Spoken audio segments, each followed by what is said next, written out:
Hi, I'm Dr. Tuboise Floyd, and welcome to the Human Signal Failure File. Episode title, The Anthropic Exodus and Governance Collapse. Today we're looking at what happens when an AI lab builds world-class safeguards on paper and still can't keep its head of safeguards research. On February 9th, 2026, Anthropic's head of safeguards research, Mrinank Sharma, resigned. That's not just a personnel change, it's a signal. Sharma didn't leave quietly. He warned that the world is in peril from interconnected crises, AI, bioweapons, and more. And he emphasized how hard it is in practice to let values actually govern actions. That is the sentence every governance leader should be sitting with. We know the values, we publish the commitments, but we can't get those values to consistently govern what we ship and how we scale. Inside a frontier lab, that gap between stated safety commitments and operational reality is not an abstraction. It's a daily fight over what gets prioritized, what gets delayed, and what gets quietly ignored. Sharma's track record matters here.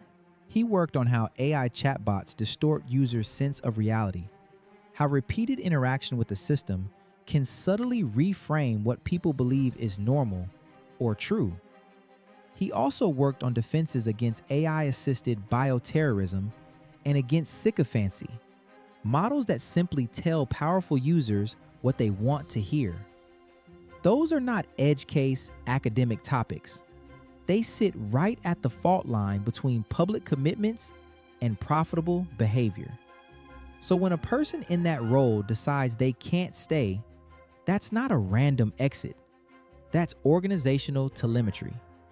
It tells us the internal environment is no longer compatible with the level of caution that the safeguards function believes is necessary. At Human Signal, we treat these departures as data points in a larger pattern of governance collapse. Underneath all of this is infrastructure.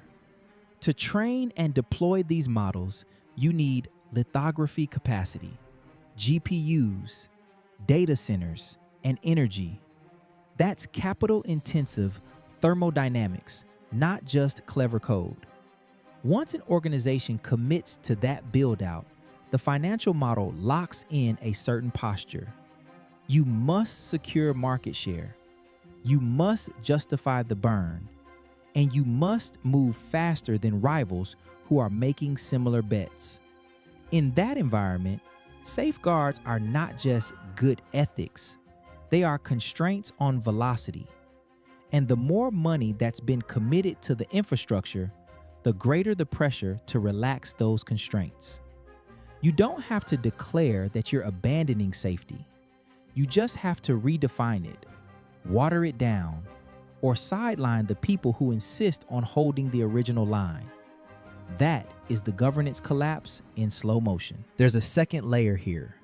On the public side, we now have things like the U.S. Department of Labor's AI literacy framework, federal guidance that says AI skills and safeguards should be foundational for workers and institutions. So we're raising the floor on AI literacy for the broader workforce, while the ceiling is cracking inside frontier labs that actually steer the trajectory of the technology. That gap between public literacy frameworks and private governance failures is where real systemic risk accumulates. Human wisdom has to scale with the systems we're building. Right now, in too many labs, it isn't. Through the leak lens, Anthropic's situation looks very familiar. L is for lithography, the race to secure advanced semiconductor capacity. E is for energy, locking in massive, reliable power for training and inference. A is for arbitrage, chasing cheaper electrons and favorable contracts to keep compute costs survivable. C is for cooling, building the thermal and water infrastructure to keep these clusters from melting down. The aggressive pursuit of lithography capacity and energy resources demands massive capital. The need to secure chips, power, and cooling drives an AI arbitrage race for cheaper electrons and faster deployment. And that infrastructure scaling forces organizations to prioritize commercial dominance over safety protocols.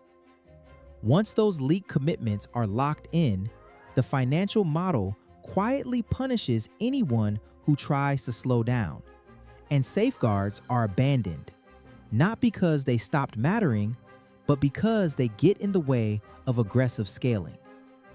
When a head of safeguards walks out the door in that environment, it's a signal that the physics of the business model has overruled the people tasked with protecting the public.